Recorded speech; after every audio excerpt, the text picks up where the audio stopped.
All right, welcome everybody into what is now a Film Room Tuesday. If you thought it was great last week, I know you're super pumped for this week. We took the same show and added Mark Bullock. I mean, come on, what are we doing here? Fellas, thank you so much. We're going to learn something today. We got a bunch of plays broken down. So stick around. Let's look at them and let's go. Nick, what start us off here? Yeah. This first play was the first of three DJ Moore touchdowns. Mark put some beautiful drawings up, better than I ever could. But essentially, what you got on defense here is your basic as it could get Tampa 2 coverage. Essentially, what that means is you have your cover 2 shell with these two deep safeties as he drew here, and then another deep safety covering this one. Difference between this is this middle guy, the Tampa defender, has to quote unquote run the pole, which means he will carry anything up the middle of the field here. So essentially, I wanted to point this play out because this is kind of the only really bad zone busted coverage that we kind of saw. This one is put on the safety here, Percy Butler. Essentially, with the way this is drawn up when you have trips here to the field, he should know that the Tampa defender is going to take this seam route up the middle of the field. So he needs to turn more towards the rest of the field to help with these two corners here. He's stuck on that one. DJ Moore's wide open. Pretty easy touchdown.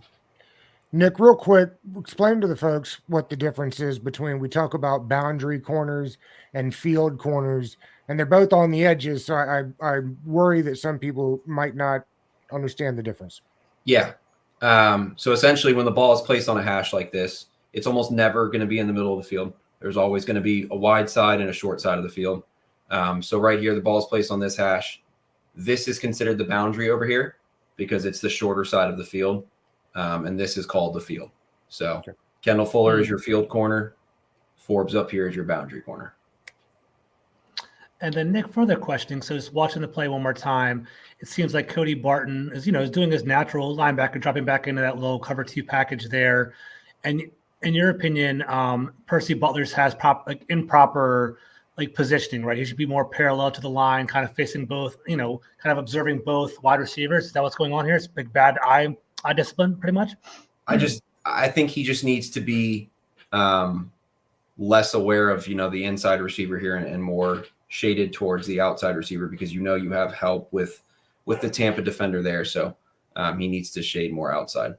Gotcha. Because truly in the cover 2, it's almost like an overhang kind of coverage, right? You're kind of protecting the deep shot regardless over the top. Yeah, he's got to stay over top all 3 of these defenders or 3 of these receivers. But again, he should know that with this Tampa defender here that he's going to need to help more with the wider 2 wide receivers because Kendall Fuller is just going to sit in the flat. St. Juice is sitting in the hook, curl sort of roll, and he's got to get over the top. Gotcha. Mark, are you seeing the same thing? What do you think here? Yeah, well, it's as Nick said, it's a Tampa 2 coverage, and the deep safety is responsible for a deep half, and basically Percy Butler doesn't get anywhere near enough width as he should. You see the safety on the other side of the field, he's out by the numbers, and that's kind of where you're taught to be in a basic Tampa 2 system, is you're taught to get enough width to get out to the numbers, whereas Percy Butler is kind of halfway between the numbers and the hash, and he's quite clearly focused on that number 3 receiver going up the seam, which isn't really his responsibility. It's something that if no one on the outside is going vertical, he could help with, he could squeeze. But that's the whole point of having that Mike linebacker rather than in a normal cover 2, the Mike linebacker doesn't drop. The whole point of the Tampa 2 system was to have that Mike linebacker split those safeties and allow them to get wider. And Percy Butler just doesn't do that on this play. And to me, it's just a mental error. Whether he got the wrong coverage call or he just had a brain fart and decided to try to cover the wrong guy and had his eyes in the wrong place. But yeah, he should be, if you look at where the safety is on the other side of the field, he should be basically mirrored that position on his side of the field, where he's basically outside the numbers or at the bottom of the numbers and in the end zone. So if he's in that spot, that receiver running that slot fade is covered and the quarterback has to go elsewhere. Yeah, he's kind of screwed the second he turns his body like this. I mean, even if he Right. does recognize the other fade towards farther outside, it's going to take a special play for him to kind of flip his hips and get there. The second he turns his body, he's kind of screwed himself. It's funny how important hips and feet are in these things, and it does kind of sound silly, but yeah, if he's rotated here, he gets a much better look on what's going on. Mark, what happens here with Forrest out now? I'm assuming Butler slides into that spot and he to be on the other side of the field now. What's his responsibility there? And who is this? Quan Martin there where he is, or do you think that'll end up being curl drops and then they bring Quan Martin in early? I'm not sure exactly how they'll play it out. I think for the most part, it will be Percy Butler just drops in for Forrest in the base packages, and Cam Cross stays with the strong safety. When they want to go 3 safeties, then yeah, perhaps Quan Martin gets a look, or maybe that brings Martin into the game as the Buffalo nickel, the kind of position that they originally drafted him for.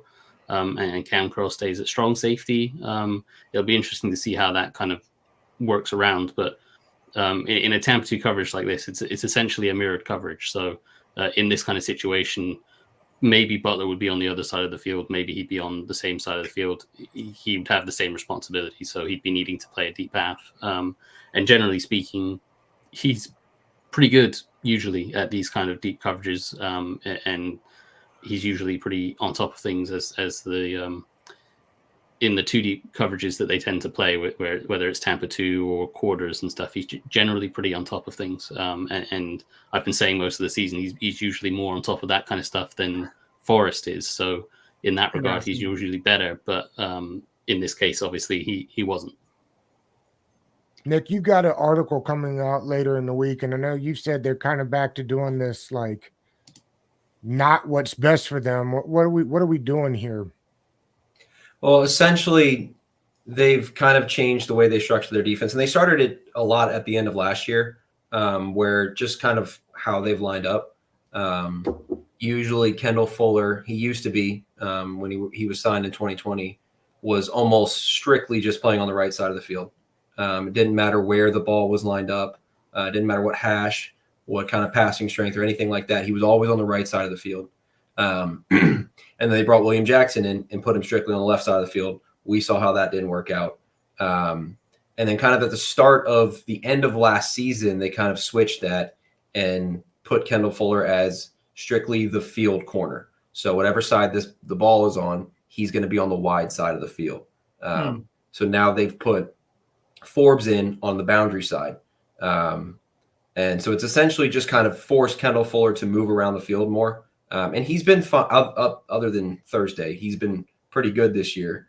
So it's not so much on Fuller, really, that it is with Forbes, because when he played in college, he was, again, strictly a corner that played on one side of the field and didn't move based on where the ball was or anything like that. That's great insight, Nick. Thank you. I appreciate that. That's awesome, man. All right, what's the next play we've got here? I think it's DJ Moore again. Shocker. Yeah, all on the same 2 routes, right? Yeah, pretty much. Yeah, I mean they're pretty much similar plays the entire time. I mean is there a way to focus in it all? Was this not? Am I wrong on this? That was offensive pass interference. Is that just something that's not going to get called against a rookie corner, or is he just too small? Is that the problem? I think if that's offensive pass interference, then we're gonna have a lot of people.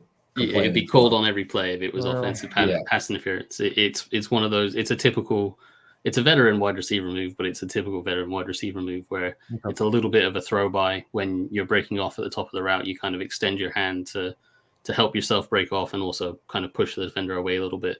It just uses their momentum against them, essentially. Exactly. And it's a move that every good receiver in the league does. And that one wasn't a particularly strong one necessarily. So, that's never going to get called. Yeah. I mean, this was kind of the theme of the entire night. I mean, that was the last play was kind of a zone bust, and this was just straight up man coverage, just disaster. I mean, right here at this point, you've already lost the rep. You have to just make the tackle now, and coming in high like that you're just really never going to make a tackle on anyone coming in like that. And then he essentially missed a tackle twice on this play. He missed again there with For Forrest sure. missing as Yeah. well. And Mark, you kind of mentioned this earlier in the week that maybe they were so nervous about the run game that they kind of were switching back and forth between personnel, and it, or at least the way they were focusing on the defense, and it just got them out of a rhythm. We saw that 5-man front a ton in the preseason, and I think maybe both of us thought they would use it a bunch this year. I don't think they've used it at all. What is it that they're not doing to stop the run game here? I know that's not this play, but it makes me think that why aren't we getting there? Well, it kind of meshes its way into this play in a way.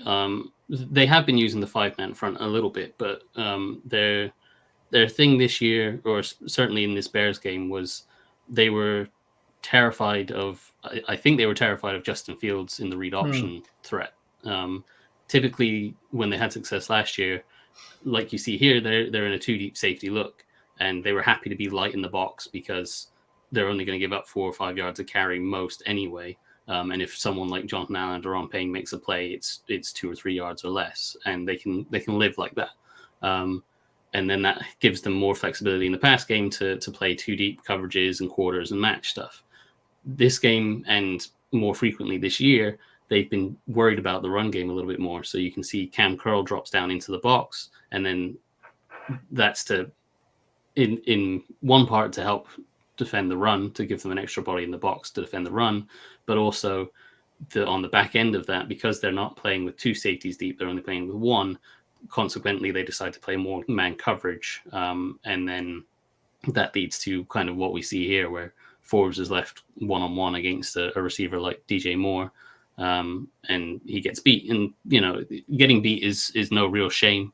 DJ Moore's a good receiver, very good receiver. He beats a lot of corners, and Emmanuel Forbes will get beat by receivers that aren't as good as him. The issue is more the tackling, as Nick pointed out. He kind of missed twice here, and that's obviously a problem. And so that's something that he's going to have to get fixed. And part of that, as I say, is because they're playing so much man coverage, he's got nobody around him to really help him. There's maybe Cam Curl in the flat that came back, but when that ball's caught, there's basically nobody around. And when you're playing zone coverage, the whole idea is that the defense has vision on the quarterback. They can see the ball being thrown, and they can all rally to the ball to help make the tackle.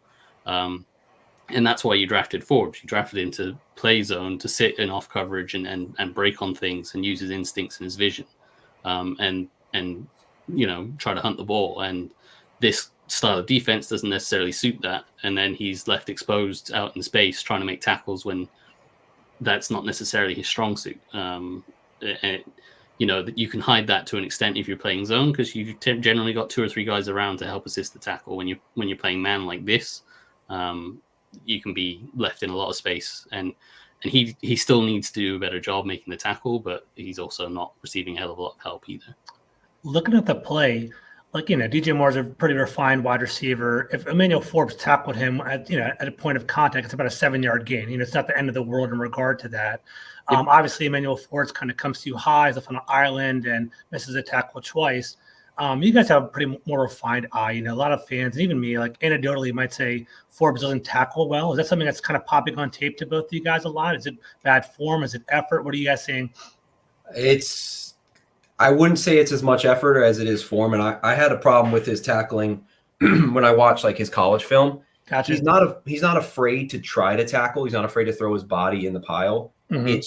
He likes to just throw his head. He doesn't like to really wrap up as much. Mm-hmm. And you saw it a lot last week, I believe, where he's just kind of diving in and trying to trip somebody up by hitting his shoulder on his foot or something like that. Mm-hmm. He's not really wrapping up. And again, you can see here how high he goes into this tackle. I mean, he is literally helmet to helmet. DJ Moore's not at all trying to get low. It's just bad there. And then here at the end, he tries to make up for it by forcing a fumble, trying to punch, up through the pocket here, and it doesn't work out too well for him. And who is that 25 that can't catch him at the end? Forrest missed here originally, and then St. Juice has to get back in gear and try to catch up to him. Dude's fast. But he's expecting Forrest to, at the very minimum, push him out of bounds. I'm not sure why Forrest kind of stops there. He's got to at least keep funneling. So, Mark, just all around pretty poor. Mark, you brought up earlier the load in the box for the run. I mean, is that because they don't trust the linebackers? I mean, what is it about the difference between last year when they were so good at stopping the run, and I don't think overly concerned about it, knowing they do that on the way to the quarterback? It doesn't feel like they've done that this year.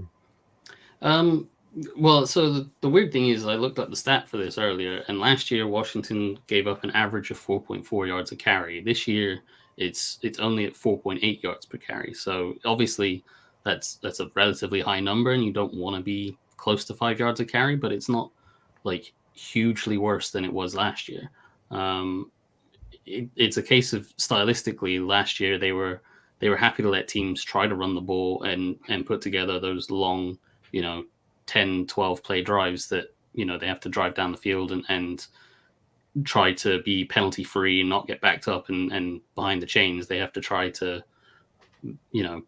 be perfect and flawless. And if they did, then great, but very rarely did they do that. And then usually Washington was able to stop things once it got to the red zone.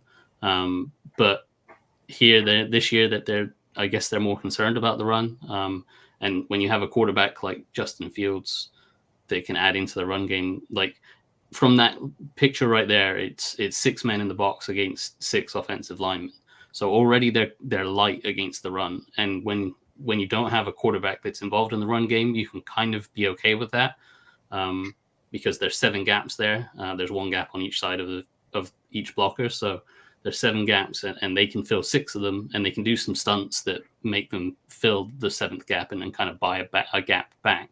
But when you add in the threat of the quarterback to that, then you're suddenly 2 gaps down, or effectively 2 gaps down. And that's very hard to live in that kind of world where you're really fighting to get 2 gaps back. So that to me is why they're more concerned with it. Certainly in this game with Fields as a read option threat. Why it's a general theme, I'm not sure. They seem to be more concerned with giving up runs this year. I think Cody Barton does play into that because he has been poor. He is an issue. He is slow reacting to runs and diagnosing runs, and that's making him late and getting him reached or washed out of plays much easier than he should be. But on the flip side of that, Jamin Davis is playing at a much higher level than we saw him a lot last year. So yeah, they're getting better play from one and worse play from another linebacker. So they're in a tough spot, and I think in this situation it's just because they were worried about Fields as a runner. Yeah, miss Cole Holcomb a lot. What's ironic though to me, sorry to interrupt you guys, is that like from what I understand, when you have a mobile quarterback such as, Josh Allen, Jalen Hurts, Justin Fields, it's kind of more prudent to have more of a zone offense to kind of keep their scrambling quarterback right in front of you. I'm kind of curious. I'm kind of baffled as to why they decided to go full man on this, but I guess that's neither here nor there, unless you guys have some input you want to add on to that. Football, it's tough to the scheme, X's and O's, all that sort of stuff is very tough to understand, but at the bare basics of it, it's just numbers. It's simple math. You're always trying to get one more player instead of the offense or defense, essentially, is what you're trying to do. Yeah. And the way they structure the coverages will also help, or is part of how gaps are filled and run support and all that sort of stuff. Them, bringing down Curl here is, as Mark mentioned, is now that you have, you got the 5 offensive linemen and then the 6th running back and then the 7th possibly Justin Fields. Bringing Curl down, you now have 7 on 7. Gotcha. That's what you're doing. That's why they were so, wanting to bring down a safety is kind of reestablish their numbers, not advantage, but, kind of keep it equal. Let it run. Does he get to the line by the time they snap? Why is he so late? Why is he so late to get down if he's supposed to be the extra man filling a gap? Well, he has to read play action here, essentially. So he's reading the mesh point here. Once he sees that there's no threat of a run, he now has to drop back in. He's he's got man coverage on the tight end, so he's reading the tight end on this side. And they were trying to show they're too high look pre-snap to disguise what they were in. And if you rotate down too early, then it kind of defeats the purpose of trying to disguise that. So it was trying to be having a little bit of a disguise, and yeah, he's also responsible for man coverage on the tight end. He's also on what would be probably the backside of this run, where the running back's aligned to his side. So typically the running back would be running away from him. So he has more time. It's on the guys on the other side to kind of force a cutback. And once that cutback comes, it's coming towards him, and that gives him more time to get down to the line of scrimmage to fill his gap. So that all kind of plays into it. I know it's kind of put you on the spot. Maybe neither one of you know this, George. Maybe you know, but it feels like, and I haven't seen the numbers, that we were doing a lot more twist and stunts last year on this defensive line, and it doesn't feel like I'm seeing them. Like used to be, I felt last year that Duran and Jonathan would do a lot of playing around inside and moving around, and I haven't seen it. If they're doing it, I haven't noticed it. Have you guys? Anybody seen that? Noticed that? I'd have to check. The company I work for, PFF. I don't know if you guys have ever heard of them. Little company called PFF. They track all of that stuff, so I could get you a precise number. But I mean, I don't think it's any more or less than what they did in the past. I mean, maybe a bit less, but when you have the talent like Chase Young, Allen, Payne, and Sweat, you don't really need to create those pass rush advantages as much as some other teams. You do kind of expect them to just win more often than not. But yeah. Cool. Let's go to the next play. Let's check it out. What's up next? If you guys want to see DJ Moore, we got that one up. Haven't heard him before. Let's try it out. DJ Moore again. All right. So down in the red zone, coverages are always fun to try to figure out. Here it's kind of tough. They're essentially just playing a quarters red zone-ish look where you kind of condense everything down. But there's a lot of man principles in this. Essentially what you got here is Kemba Fuller, essentially kind of manned up. I don't know if they're bracketing. They might be. But here, I mean, this one's just a great throw and catch. I mean, Fuller's in a great spot. It's tough to play better defense than this. I mean, it's just a perfect throw. As you can see there, I mean, it's tough to kind of defend that there. That's just, type of play where you just kind of tip your cap and move on. It's an incredible throw and catch. Did you boys find it difficult to study the film with these black uniforms on? I kept thinking they were the Steelers, but no, I mean, I gotten used to them now. The first time they put them on, it was very, very weird. But I wonder if the players have gotten used to them. I don't know. This is kind of Fuller just getting beat by a better receiver. Yeah, pretty much. I would say there's one note I have on this is that Fuller actually, as Nick says, he plays it pretty well. But just as they're transitioning out of the break, he kind of takes a little peek back to the ball, and there's a little misconception among fans about when a corner should and shouldn't look back for the ball, and it always seems to be if the pass is given up, they've done it wrong, and that's not necessarily true.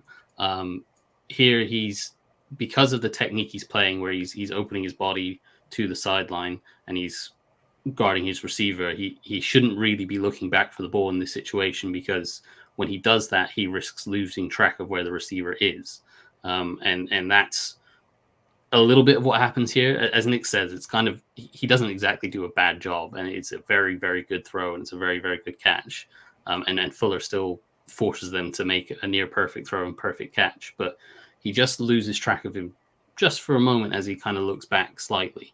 It's like right there. Yeah, he's just kind of turn his head. He turns his head back, trying to locate the ball, and that gives Moore just that little bit of chance to create just the tiniest bit of separation, not even massive separation, but he just gets a half step on him, and that gives him the chance to, and Fuller kind of loses track of him, and then that gives him that opportunity to go up and make that play over him. And Fuller does a really good job of recovering, and he tries to play the ball through the hands of the receiver, which is the correct way of doing it, but he shouldn't really have been peeking at the ball. He should have been focusing on the receiver's hands, and that way he would have potentially be in a slightly better position to reach out and break up that pass. But that's maybe a little bit nitpicky, but it's probably what they would have been talking about. It's crazy the nuance in the NFL, right? Just that little slip up is what gives up a touchdown right there, you know? Other things that kind of stood out to me, for one, looking at the rest of the play, it looked like the Commanders had some pretty good coverage across the board for the most part. And I guess Justin Fields took their shot. They saw that little slight advantage, kind of threw it up there. I guess that ball has like a good probability of either the wide receiver catching it or going out of bounds, kind of a toss-up kind of ball right there. Also, gentlemen, like, is this technically a stop and go, or does stop and go, is that strictly relied on like more like a fly route? Like, what do you guys think in regard to that? It's a bit of a stop and go, sluggo sort of thing, whatever you want Gotcha. to really call it. They probably have their own crazy term for it. Gotcha. But just a double move. He doesn't Gotcha. really bite on it.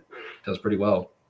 Yeah, it was interesting. I watched, I don't know if you guys have seen, Edelman was on a while ago on the New Heights podcast, and they were asking him about Randy Moss. And he said, one of the things that I learned from Randy was, one, he was a freako athlete, but two, he never put his hands up until the ball came so that the corner couldn't read.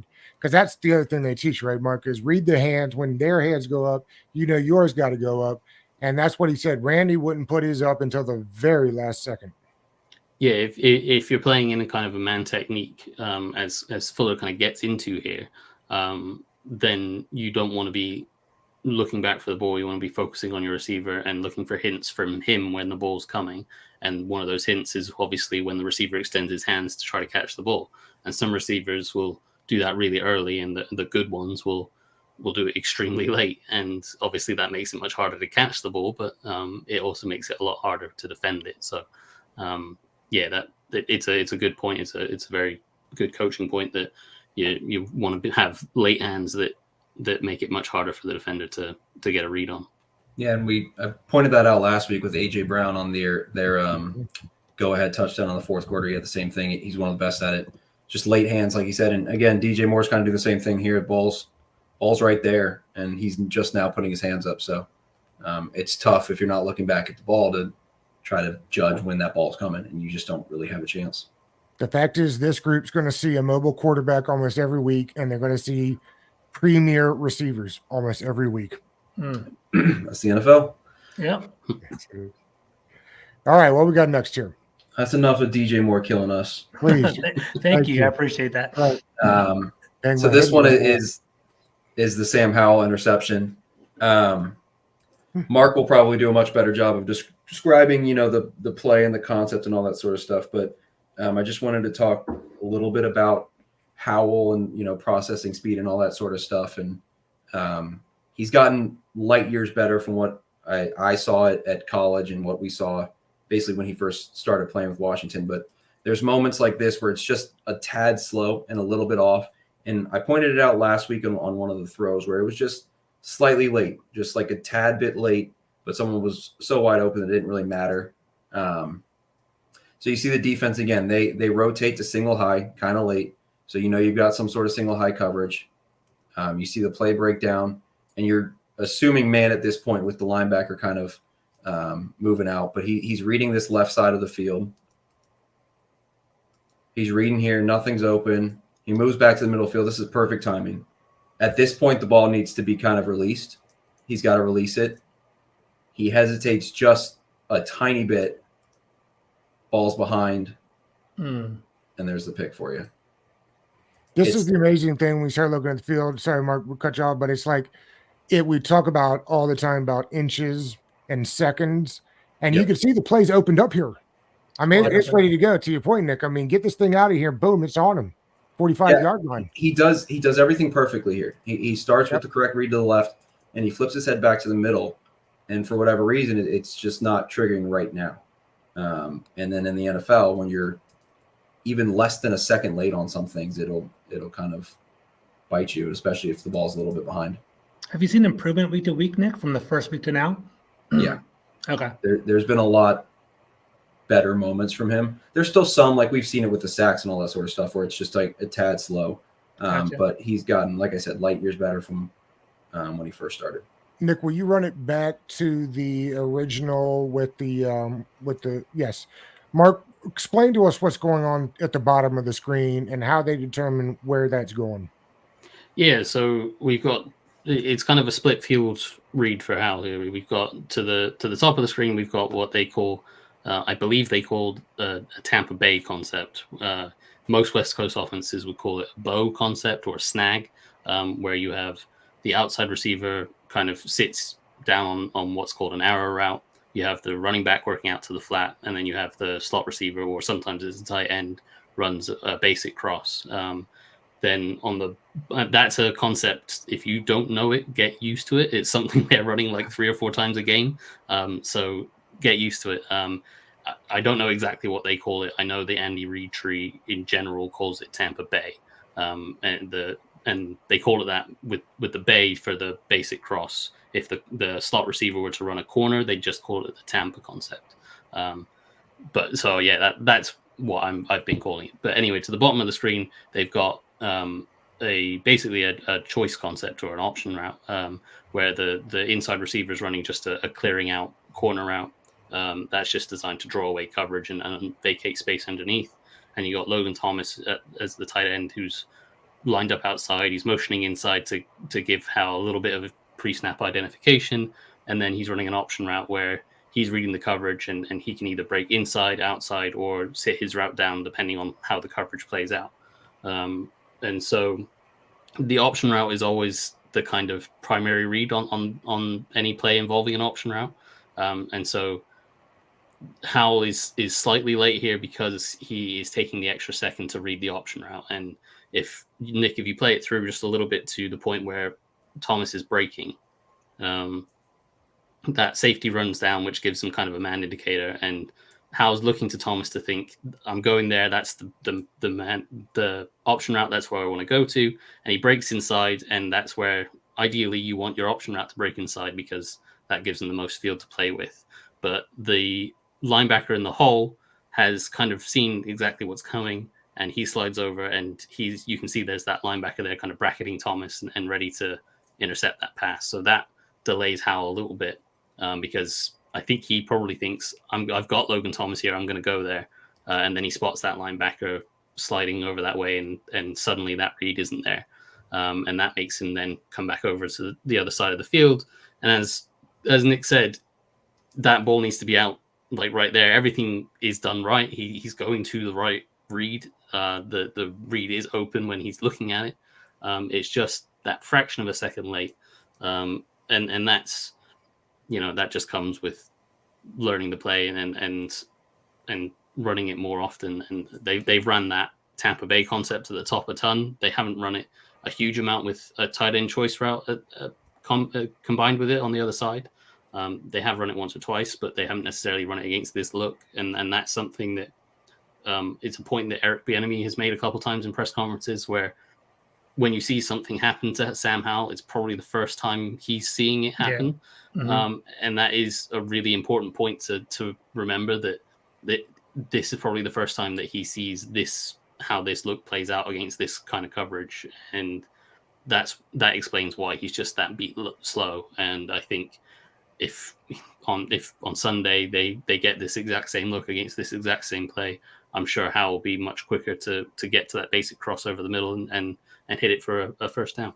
Would you say the ball was improperly placed as well? Or is that just I know it was a step slow, but it seemed like the ball was maybe behind him as opposed to in front of him. Is that safe to say, or is it just kind of like a bang bang play? It kind of happens that way. What do you guys think there? It was a bit behind. I mean, you might be able to tell better from the end zone angle here. Okay. It's tough to tell with DB breaking on it like that. And the wide receiver just kind of has to stop because he's kind of expecting the ball. Yeah.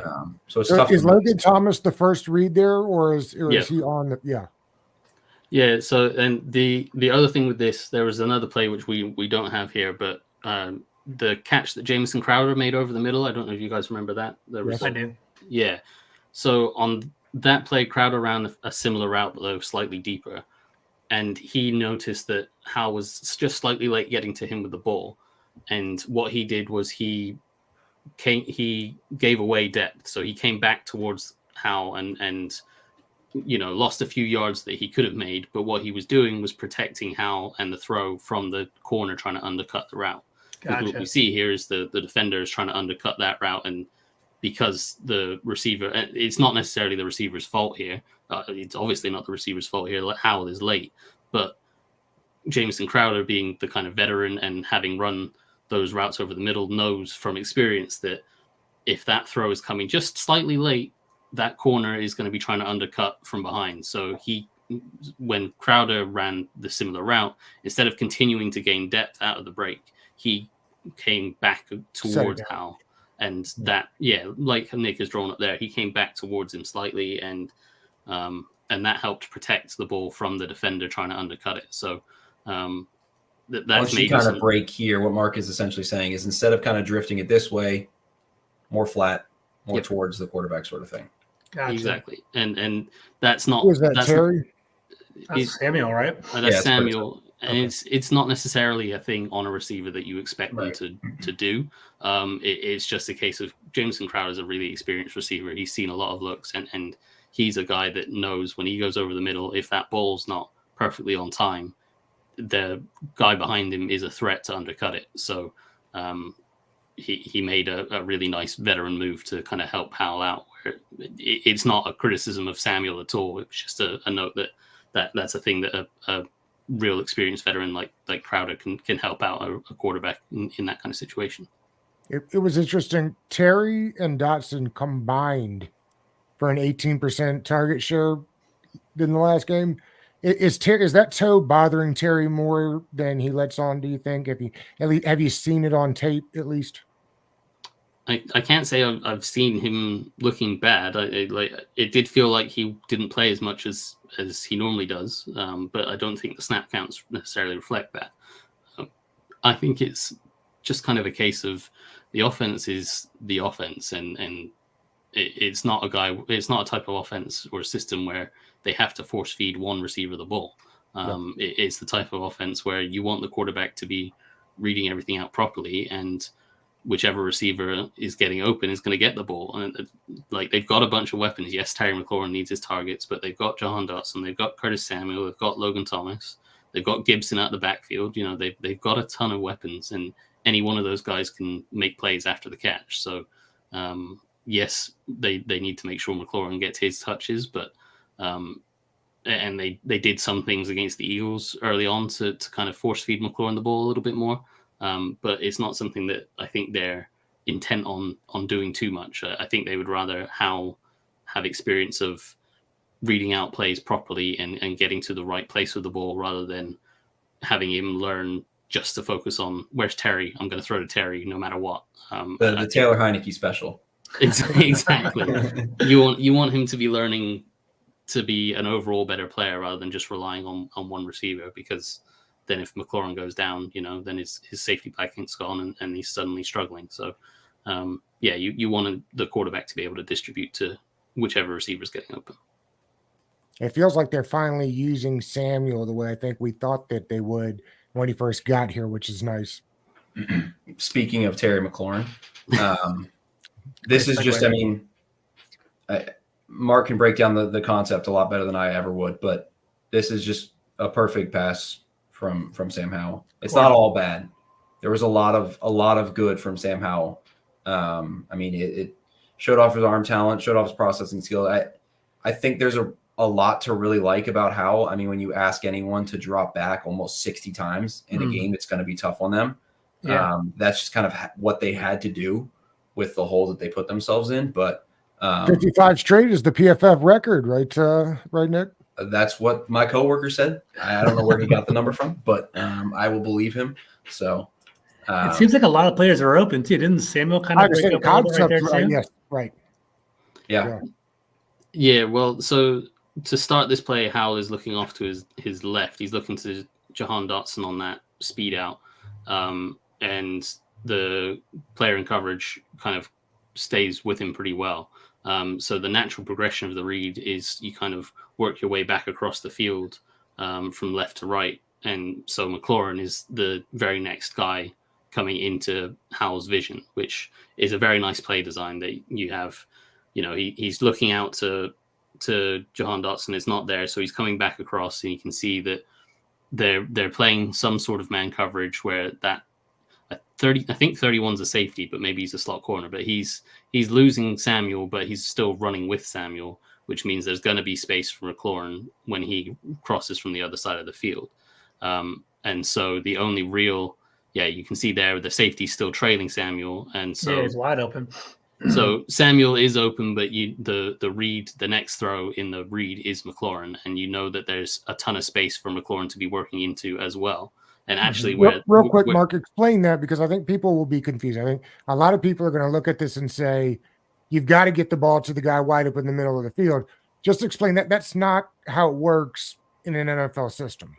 Yeah, so it depends on how the read is taught, but on this one, to me, it looks like a progression read. So you have Jahan Dotson at the bottom of the screen. If you go back to the start of it, where the diagram's up, you have Jahan Dotson at the bottom on the speed out as your number one. So if you want to put a 1 there, and then if you put it at the end of his route, so that you can see where.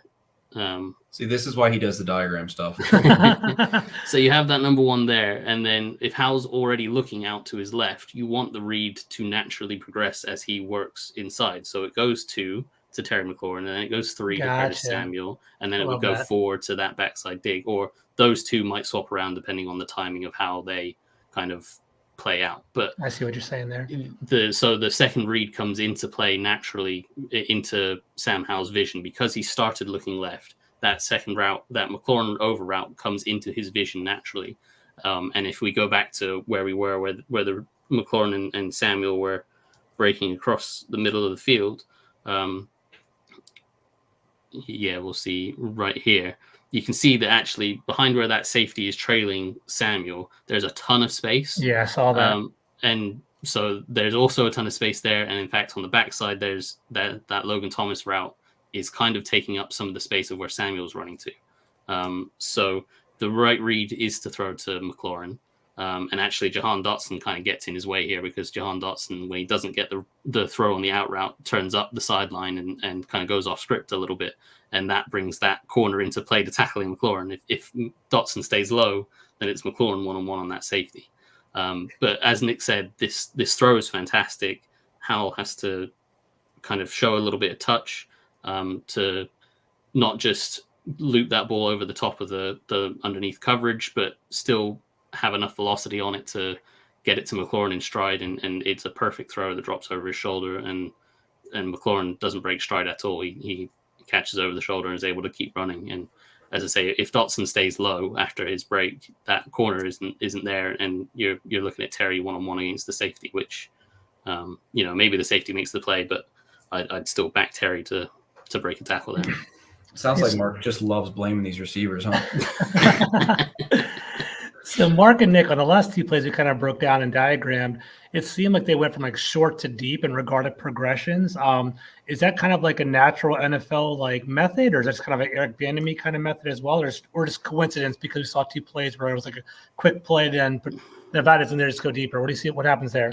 That one it's just a coincidence. It's not necessarily a theme of the offense to look short to quick. Gotcha. Sorry, short to long. It's very much a play-by-play basis, and these plays are diagrammed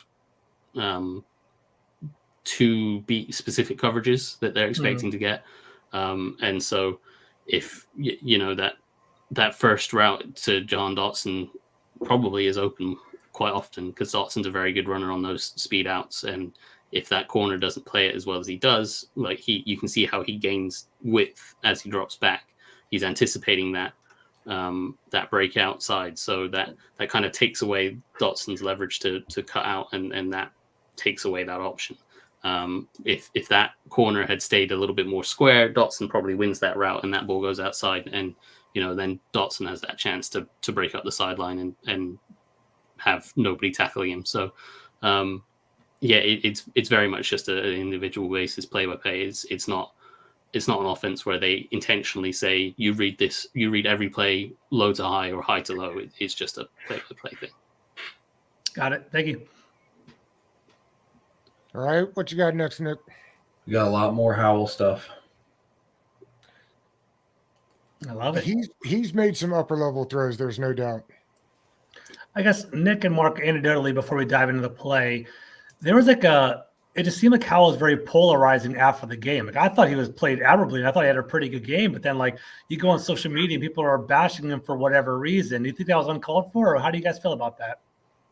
That's just Monday morning quarterback. Monday morning quarterbacks. Okay, yeah, that's what I thought. Okay, If I mentioned this when I've been on other podcasts or radios and whatnot, it's if you were down on Sam Howell going into the year, you're going to keep doing that because the sack problems are still continuing. That's a trend that's continued from college. If you were high on Sam Howell, you are even more higher now because in college, my biggest concern with him was the sacks and the slow progression, and the offense he played in did not really lend himself to see anything like this. Like you didn't see a lot of the reads that we just showed you in the UNC sort of offense. So for me, I'm higher on Sam Howell now because you see him going through these sort of, progressions. And he's, again, there are still some plays, like we pointed out, that he is a tad bit late. But as Mark pointed out, that these are the first time he's seeing any of these sort of things. And so it's going to be a little bit late, but he does not typically make the same mistake twice unless we're talking about the Bills game. a great trait. Well, the Bills defense is going to do that for a lot of things. Do you like that EB's out there, like making him sling the ball around instead of kind of trying to protect him with the run game? Right. Get him out there and let's work, right? Trial by fire is my favorite thing to do. Throw them in there. If they can swim, they can swim. If they can't, they can't. Yeah. All right, let's see it. So do you want me to take over this one, Nick? Yeah, I haven't even seen this play, so this is all you. Right. Well, there's actually in this clip, there's 3 separate plays. It's all about beating the blitz. And something that we've talked about a lot about with Howell is taking sacks and taking too long to get the ball out. And in this game, there were a few times where the Bears blitzed him and he didn't pick it up. He didn't see it. And that resulted in a sack. But generally speaking, in this game, he did a much better job of identifying blitzes and finding ways to beat them and get the ball out quickly. And this first play is a good example of that here. We've got one linebacker blitzing in up the middle, and that means the other linebacker that is out leveraged has to try to get to the running back in the flat. So that gives Robinson a real advantage as he's running to the flat because the linebacker is so out leveraged, and he is having to make up so much ground. And as you can see, when Robinson gets the ball, the linebacker is late getting there and makes a poor tackle attempt, and Robinson's able to break that tackle and get up the field. But the important thing here from Sam Howell is that he was able to recognize that linebacker is blitzing up the middle. You can even see him there point to Robinson just before that snap. He's kind of given a little signal, hey, Robinson, you make sure you're getting out to the flat, you're fine. And he sees that linebacker coming and is immediately ready to throw that ball out to the flat because he knows he's got that other linebacker out leveraged.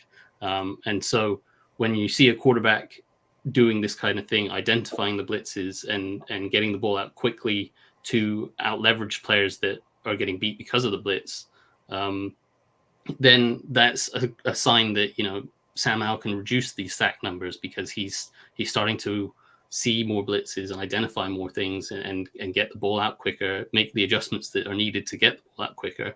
And, the linebacker here comes completely free up the middle. He's completely unblocked, but Howell beats him because he knows what's coming and he knows how to get the ball out and where he's going with it. Hard to know without protections, Nick, Mark, but is that on Gates or is this, they let him go and this is, as they say, the quarterback's responsibility? It would be tough to put it on Gates. I mean, right. But some of these are the quarterback's responsibility, right? Like, yes. Somebody's coming, you got to figure it out and get it out. It's called like you're hot, essentially. Like, that you don't have enough blockers for the amount of people they're going to send. The ball has to come out. The offensive line is sliding, it's a half slide. They're sliding to the left. So Leno's going to go this way like that. Gates is looking to help over here. It would be a very impressive block if he's able to kind of turn his head around and pick up 53, but you're really never going to ask him to do that. Hey, gentlemen, sorry to interrupt you. We have a question in the chat. Caleb is saying, have you seen enough from Sam Howell to be confident in him moving forward as potentially a quarterback to build around? How do you guys feel about that? I think there's been a lot of progression and there is a lot of potential and the raw talent from Sam Howell is there. I think jumping to any kind of conclusion, good or bad, at 5 games into the season and 6 games into his career is probably not what anyone should be doing. I think you take it game by game, this one was a step forward for him, in my opinion. The Eagles game was a big step forward for him, in my opinion. And those are two positives. But obviously, the game before that, the Bills game, was a step backwards. So Yeah. you have to kind of let him breathe, let the season breathe. And at the end of the year, you can then start to get a clearer picture of where he's at and trust that, okay, it wasn't just 1 or 2 good games here and 5 bad games, or it wasn't just 1 or 2 bad games and 5 good games. It was, the course of the season, he showed progress in multiple key areas and he did a good job. So I tend to lean right now towards, if I ever had to pick, he's showing enough potential and talent and progression that he's something to stay working with going forward. But He's interesting, right? There's the hot take everyone needed. That's all they were waiting for. Mark Bullock said, yeah, exactly. It's tough. Like, I mean, football, like, fans just want a yes or no. Like, they want, is he the guy or is he not the guy? And as we should know, that it's going to take a lot of time. Like, this is his, 6th start ever? Yeah. I mean, and the second offense now that he's had to learn. Mm-hmm. Like Mark said, I think he's shown some steps, but there's still some stuff that you're going to need to really fix if you want to be a future franchise quarterback. I totally agree. I agree with you. I've been very happy with what I've seen so far. I've been more excited about what I've seen from him than a lot of other quarterbacks in the past. Gotcha. Thank you. That's not saying much because we saw some pretty bad quarterbacks. But, Carson Wentz? Joking. I've been pretty impressed so far. Good. So yeah, there's 3 sacks in this, but I don't know if we want to cover all of them. I don't know how long we want to run this, but this one here was the other one that I wanted to point out, where the Bears had been kind of sending this slot corner blitz at him all game, and it's something that quite a few teams have been running at him, and they add on top of it by doing a similar thing to what we just saw, where one linebacker blitzes. They have both of them in the A gaps, but one drops out and one blitzes. And if you just run the play on for like a second after the snap, when Sam Howell kind of receives the snap, you see that Curtis Samuel kind of pauses just a little bit there, thinking that slot corner is coming. And typically the receiver, when they see a slot blitz, they kind of peel off and sit down and are ready for any kind of hot throw. Mm-hmm. But when we get to the end zone angle, you'll see that linebacker kind of drops into where Sam Howell's looking to throw, and it makes it kind of a rough throwing window. And Howell knows that, in theory, I think Antonio Gibson possibly blows a protection here, but that's by the by.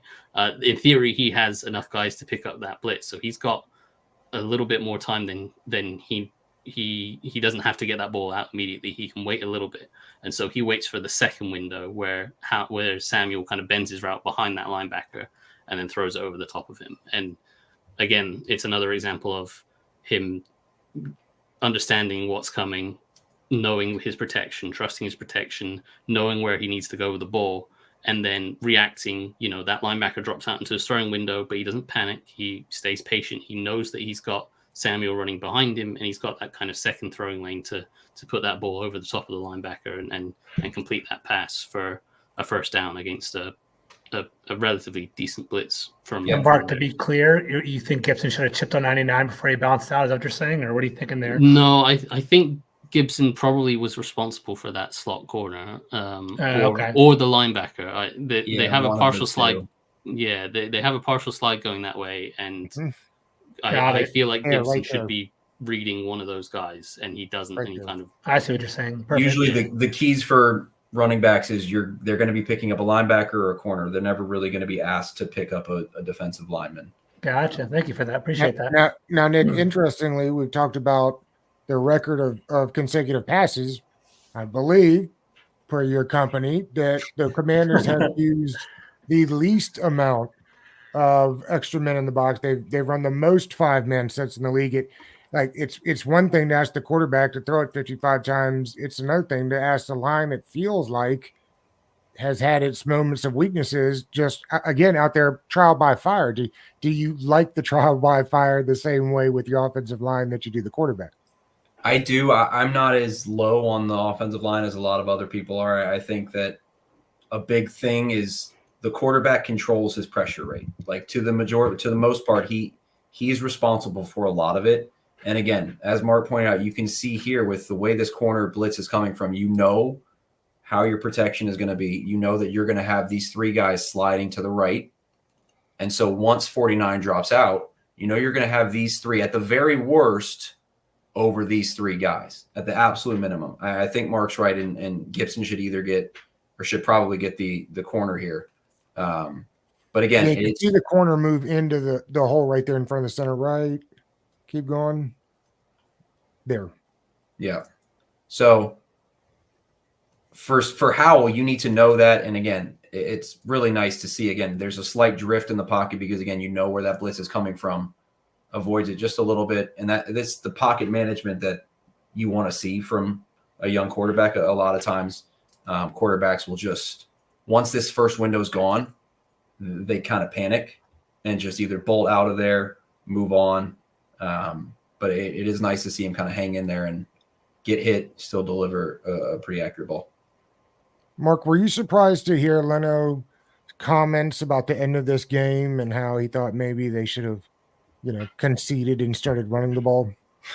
Yeah, I was a little bit surprised, but at the same time, he's an offensive lineman, and every offensive lineman lives to be running the ball. So that makes a little bit of sense. But I was a little bit surprised to hear him say those things. But I don't know.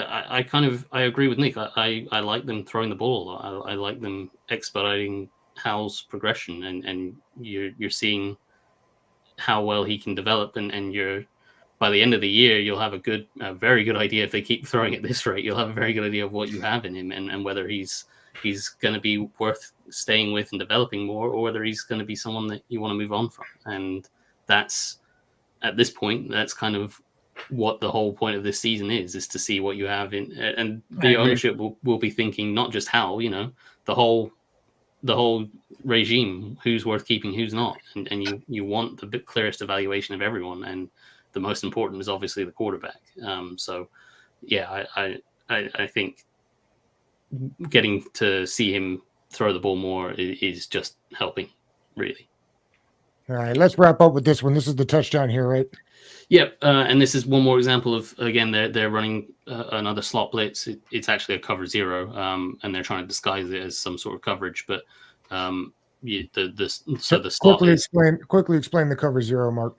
Yeah, so cover zero is essentially you have all 5 eligible receivers are given a single defender to cover in man-to-man coverage. So you've got those guys as Nick's drawing that up here. Not sure who blitzes here, but I think you're on that. Yeah, exactly. And so you have everyone lined up, man-to-man coverage, and everyone else blitzes. And so in theory, for the defense, that guarantees you one free rusher that the offense cannot pick up. Because even if, say, the running back stays in to protect, then the extra linebacker is going to rush. So we can see here, they get that free rusher off the edge. The slot corner comes off the edge completely free, but there's no safety help anywhere around. And in fact, the safety is trying to cover Curtis Samuel. And because of the disguised look that they were going with, that safety is incredibly out leveraged. Wow. So great route. It's a good route. It's also a perfect call for the type of coverage they were getting there. And I think they might have to switch. I don't know up at the top if they would have to switch that or not. But again, I feel like if there's an outbreaking route from the leverage that he's playing at, I feel like you would switch that. Yeah, ideally you would probably switch that. And possibly the safety was looking for that and the corner wasn't. But yeah, it's a good job. It's another example for me of how seeing a blitz and identifying where the weakness is, being able to throw over the blitz, and because that's the thing with blitzes. Yes, you're under pressure a lot quicker, but there's less guys in coverage, and there's opportunities to attack and create explosive plays if you can process it quickly and get the ball out quickly. Yeah. And that's exactly what we see from Howell here. He doesn't panic that corner's coming free. He knows that corner's coming free, and he's more than happy to let him come free because he knows the safety's out leveraged, and he's got Curtis Samuel free in the end zone for a touchdown. Yeah. And Nick, I think you're right. That safety does, like, that's the beauty of the play, right? It gives a little distraction, but watch, he definitely drops. Yeah, right there. Yeah, You nailed it. I mean, he is assuming he's getting help. The way the left corner plays this, I think he is never even thinking about peeling off the blitz. Now you can agree. see him drop his hips here. I'd be curious to see who we charge with this one. But this is why people hate PFF, this play right here. But the beauty of it for Washington as well is if you pause it at the point that the safety does start to stutter, like he's probably not going to get back into that under route anyway. So Yeah, it's over. Even might if as well corner- just keep going. I mean, you're kind of screwed either way. And even if, from Sam Howell's perspective, even if that safety does peel off and that outside corner drops back, he's got, I'm not sure who that is. I think it's Terry McLaurin running basically a slant wide open underneath. So he's probably got a touchdown either way. Yep.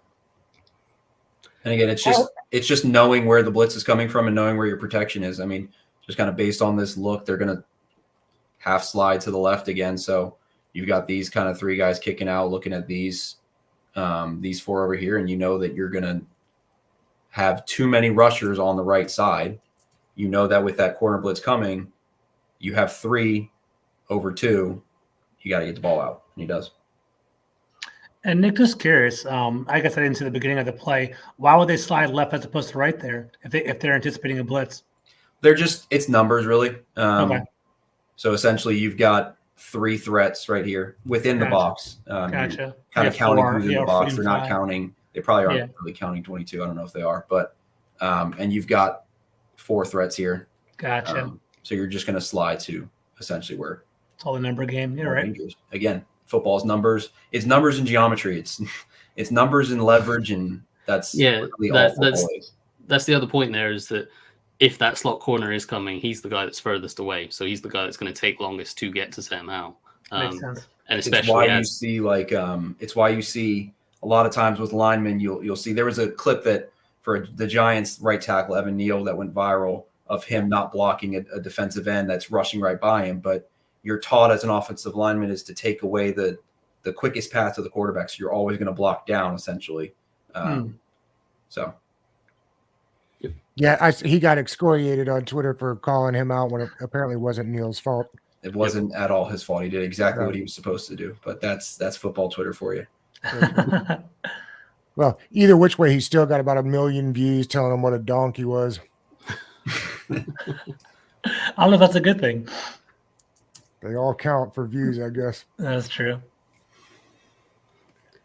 Well, fellas, I think this is what we've got here. Mark, I'm sorry, what'd you say, bud? No, I was just saying that was the last of those clips that I had. So that was. It was excellent stuff. George, you learned something today? I know I did. 100%. I realize it's like a tutorial. I'm just sitting back and relaxing. I appreciate it, fellas. Thank you for everything. That was great work. All right. And as always, for those of you watching, if you want to see a particular play diagnosed or drawn up, let us know. Hit us in the comments for next week as we'll put out the show early so you can write them in. Fellas, thank you so much. And we will see you next Tuesday. Yeah. See you guys.